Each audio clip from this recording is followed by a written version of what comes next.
네, 미국 대통령 선거가 보름 앞으로 다가왔습니다. 초접전을 펼치고 있는 만큼 사전투표 열기도 뜨거운데요. 자세한 내용 민정훈 국립외교원 미주연구부 교수와 이야기 나눠보겠습니다. 어서 오십시오. 일단 지금 주요 경합주에서 사전투표 열기가 굉장히 뜨거운데 이게 투표 열기가 뜨거운 이유가 있습니까? 아무래도 이번 대선이 굉장히 여론의 주목을 받고 있지 않습니까? 그리고 예. 초박빙으로 진행되고 있기 때문에 예. 유권자들 입장에서 보면 자신이 던진 한 표가 어떻게 보면은 의미 있는 결과를 만들어낼 수 있잖아요. 그러니까 예. 두 후보 간의 결과가 레이스가 굉장히 좀 이렇게 벌어져 있으면 예. 내가 투표한다고 변화가 있을까? 이러한 자료 섞인 그런 평가를 할 수 있는데 아무래도 초박빙으로 진행되고 있고 특히 7개 경합주 같은 경우에서는 정말 1% 미만으로 이제 그 후보의 지지율이 갈리고 있잖아요. 그렇기 때문에 굉장히 관심도 뜨겁고 그리고 자신이 던진 한 표가 큰 의미 있는 그래서 굉장히 미국의 미래에 대해서 의미 있는 결과가 나올 수 있다라는 이런 부분이 있기 때문에 아무래도 굉장히 박빙으로 진행되면서 관심이 부각되다 보니까 그거에 따른 사전 투표율도 열기가 뜨겁지 않나 생각하고 있습니다. 우리도 투표마다 항상 관심 있는 부분인데 사전 투표율이 높을수록 어느 당에 또 유리할 것인가 이런 부분들도 좀 주목받고 있지 않습니까? 어디에 더 유리할까요? 그러니까 전통적으로 연구 결과를 보면요, 아무래도 진보 정당 쪽이 유리한 걸로 나와 있습니다. 왜냐하면 미국 같은 경우도 민주공화, 진보 보수 양당 최대잖아요. 그리고 공화당 같은 경우는 대체로 좀 부유하거나 노년층 지지층이 많기 때문에 미국 같은 경우에는 선거일이 공휴일이 아니에요. 그래서 자신이 일을 하면서 시간을 내서 투표를 하러 와야 되거든요. 그러니까 아무래도 경제 여유가 있고 나이가 드신 분들이 시간적 여유가 더 많기 때문에 상대적으로 젊거나 좀 소득 수준이 낮은 지지층이 많은 지지자들이 많은 민주당 같은 경우에는 좀 아무래도 선거 당일날만 투표를 하게 되면 선거 투표율이 떨어질 수밖에 없는 것이죠. 그렇기 네. 때문에 사전 투표가 열리고 유권자들이 투표할 수 있는 시간과 공간이 넓어진다면 그렇다면 아무래도 어떤 진보 정당, 민주당을 지지하는 젊은 층이라든지 소득이 좀 낮은 분들, 아무래도 투잡, 쓰리잡을 갖고 있는 분들이 많기 때문에 그분들이 다양한 경로를 통해서 투표에 참여할 가능성이 높기 때문에 어떤 민주당이 더 유리하다 이런 연구 결과가 있는데요. 이번에는 워낙 2020년에 사전 투표율이 거의 70% 육박했기 때문에 공화당 측면에서도 사전 투표를 무시할 수가 없습니다. 사실 2020년 같은 경우에는 트럼프 전 대통령이 박빙으로 패배하니까 사전 투표가 사기다, 우편 투표 사기다 이렇게 주장을 했는데 이번에는 좀 전략을 바꿔서 독려하면서 사전 투표에 나서기를 설득하고 있습니다. 그런 걸 보면 사전 투표가 어느 한 당으로만 일방적으로 몰릴 것이다, 기울어질 것이다 이렇게 보기는 어렵고요. 그럼에도 불구하고 민주당에게 좀 다소는 유리하게 이번에도 작동하지 않을까 예상을 해봅니다. 그러니까 진보 정당, 민주당 그러니까 해리스 후보 측의 사전 투표가 높을수록 좀 유리한 분석들은 있지만 아직까지 봤을 때는 트럼프 후보 측도 사전 투표를 독려하기 때문에 어떻게 될지는 모르는 상황이다 이렇게 분석을 해주셨는데. 자, 두 후보가 지금 보름 앞두고 굉장히 바쁘게 움직이고 있습니다. 일단 해리스 후보는 흑인 교회를 찾았고 트럼프 후보는 맥도날드에서 감자튀김을 튀기는 장면이 목격되기도 했고요.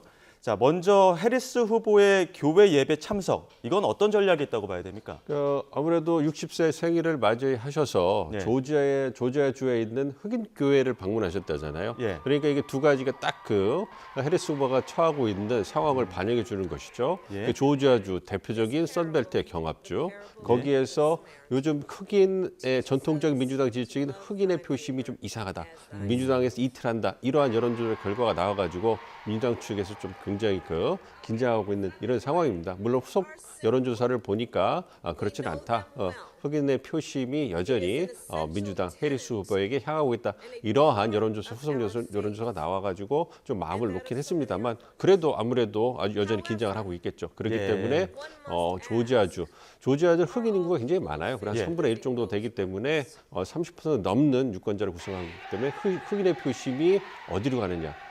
해리스 후보에게는 중요한 것이 전통적인 민주당 지지층인 흑인들의 표심이 제대로 동원이 돼가지고 투표날 나와야지만 조지아에서 승리할 수 있는 그런 확률이 커지는 것이거든요. 그렇기 때문에 그러한 표심을 고려해서 자신의 생일을 맞이해서 최대 경합주에 하는 조지아주에서 그리고 자신의 올 표심이 흔들리고 있다라고 판단되는 흑인들의 표심을 잡기 위해서 흑인 교회를 방문한 것이 아닌가 생각하고 있습니다. 그러니까 해리스 후보는 집토끼, 텃밭 따지기라고 봐야 될 것 같고 그럼 트럼프 후보 측에서는 그 맥도날드에서 감자튀김 튀기는 이 장면 지금 보여드릴 텐데 이 장면 왜 이런 전략을 펼치는 겁니까?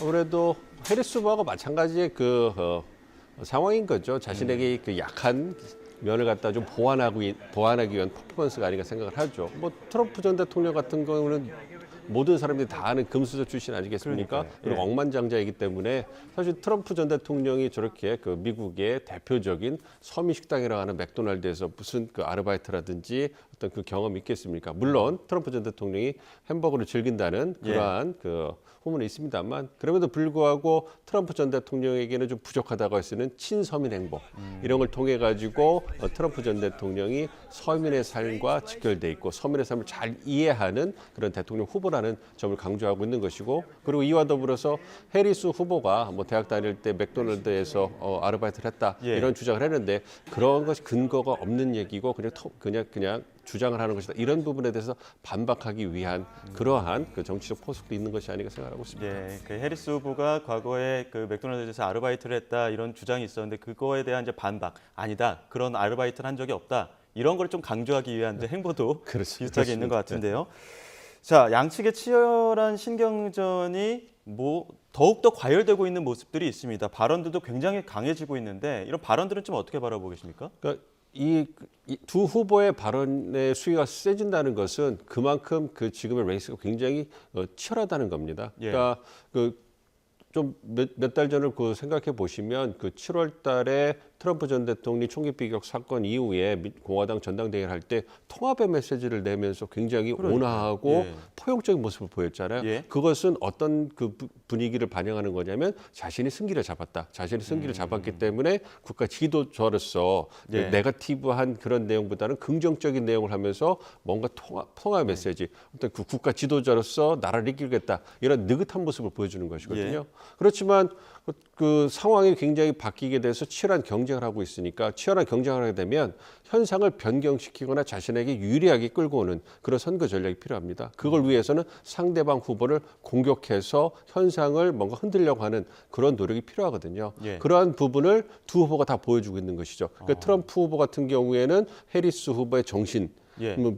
부분에 대해서 정신 이상한 것이 아니냐 막 이러면서 굉장히 예. 인신 공격을 하고 있고 이제 해리스 후보도 처음에는 그런 공격을 하지 않았지만 초박빙으로 전개되었고 최근에는 트럼프 후보의 상승세가 무시 못할 정도고 굉장히 박빙 그리고 그 7개 경합주에서 트럼프 전 대통령이 앞서는 모습을 보여주고 있거든요. 예. 이러니까 이런 부분에 대해서 이제 좌시할 수 없는 것이죠. 그러니까 트럼프 전 대통령의 문제점을 부각시키면서 현상을 흔들어서 자신에게 다시 어떤 분위기가 돌아올 수 있도록 최소한 지지층이 결집할 수 있는 그런 모멘텀을 만들어줘야 되는 것이거든요. 그러니까 두 후보의 입이 거칠어질 수밖에 없는 상황이다 이렇게 생각하고 있습니다.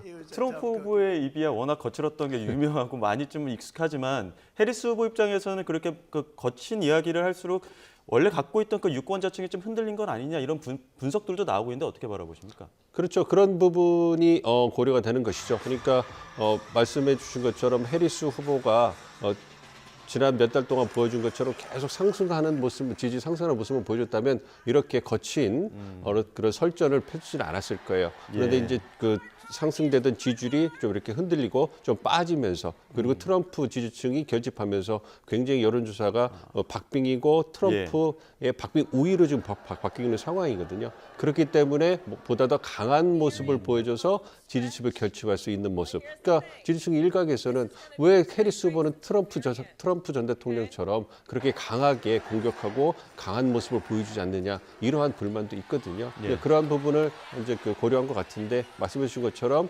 그렇게 그 강한 모습을 보여주다 보면 아무래도 상대적으로 이제 흔들릴 수 있는 모습. 그러니까 과거에 어떤 그 온화하고 어떤 온건한 모습을 보여줬던 것이 흔들릴 수 있기 때문에 그게 마이너스가 될 수 있는데 지금 워낙 상황이 급박하게 돌아가기 때문에 강한 모습을 보여주고 있다 이렇게 생각하고 있습니다. 예, 지금 그 워낙 치열하게 그 경합을 벌이고 있다 보니까 미 대선 200여 년 만에 처음 보는 상황이 벌어질 수도 있다 이런 이야기들이 나오는데 그런 배경에는 어떻게 보면은 선거인단 동률이나 선거 불복 이런 이슈가 있어서일까요? 그러니까 그 미국 정치사에서 이렇게 보기 드문 그런 선거 결과가 나올 수 있다 이런 얘기를 하는 것은 가장 거론이 되는 시나리오는 선거인단 268대 268 이게 예. 동률이 이루어지는 것이죠. 그러니까 미국 연방 헌법을 보면 미국 대통령이 되기 위해서는 선거인단의 과반을 획득해야 되는 것이거든요. 그래서 538표에 270표를 획득한 후보가 당선이 되는 것인데 예. 아무래도 전체가 538이니까 이게 논리적으로 이론적으로 268대 268로 나눠질 수 있거든요. 그리고 현재의 7개 경합주의 어떤 상황, 그 선거인단 분포를 보면 불가능한 것이 아니거든요. 그래서 268대 268 초유의 사태가 벌어질 수 있다. 이렇게 이제 그 가정도 하게 되는 것이고요. 예. 그렇게 되게 되면 미국 같은 경우에는 재선거를 치르는 것이 아니라 미국 연방 하원에서 이제 컨틴전트 일렉션 임시 선거를 통해 가지고 승자를 결정하게 됩니다. 그래서 두 후보가 이제 그 임시 선거의 후보가 되고 각 주가 한 표씩만 행사할 수 있는 이런 상황이 오게 되는데 그렇게 된다면 아무래도 각 주의 민주당, 공화당 어떤 그런 의석 그 수를 고려해 봐야 되겠죠. 예. 그 고려해 봤을 때 공화당이 또 다소 앞서는 전 50개 중에 다소 앞서는 모습을 보여주고 있기 때문에 예. 만약에 그렇게 된다면 트럼프 전 대통령이 더 유리한 것이 아니냐. 예. 뭐 이러한 예측이 나오고 있습니다. 어쨌든 워낙 선거가 초박빙으로 진행되고 있기 때문에 정말로 다양한 시나리오가 나오고 있다 이렇게 생각하고 있습니다. 예. 자, 다른 부분도 한번 좀 짚어보겠습니다. 북한의 그 러시아 파병 이슈, 그 러시아 파병을 뒷받침하는 증거들이 속속 나오고 있는데 저희가 앞서 리포트를 통해서도 보여드렸습니다만 군복 치수제는 이제 한글 설문지까지 이제 공개가 되면서 이 파병 이슈가 나오고 있어요. 근데 미국 정부가 이렇게 확인해 줄 수 없다는 입장을 밝히고 있는데 그럼 왜 그런 겁니까? 아무래도 미국 정부 입장에서는 굉장히 신중하고 좀 당혹스러울 거예요. 그러니까 예. 미국 대선이 얼마 남지 않았는데 두 개의 전쟁이 벌써 진행되고 있잖아요. 예. 그중에 이제 이스라엘 하마스 전쟁으로 해서 바이든 행정부의 실정이다. 이스라엘을 통제하지 못한다.